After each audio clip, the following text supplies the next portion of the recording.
په شوخه کې خپله بسته ډېره ګرانه ده. خو ارمان چې بازي یې نه پکولی. له ښوونځي چې تر کوره راتله، نو ګرد د لار یې لکه د فوټبال توپ لوبې پکولې. کتابونه، قلمونه، کتابچې ټول یې وپاشلې. د ځنګله نورو ژوو بستې په خپل ځای ودرولې.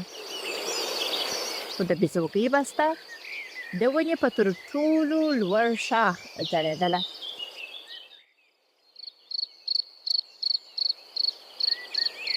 په دې سبا سهار ټول ژوي ښوونځي ته روان شوه.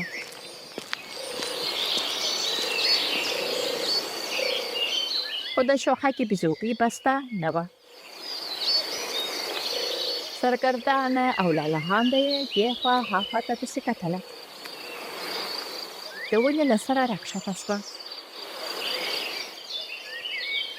کټبینه یې پسې راواخیسته. اول یې پنسل پاک پیدا کړ. بیا یې پنسل پسې وموندی. په هر ځای کې یې کتله، خو بسته یې ونه موندله.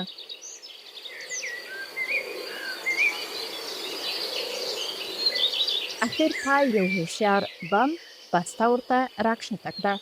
بیزوګۍ ډېره خوشحاله شوه. له بم څخه یې مننه وکړه.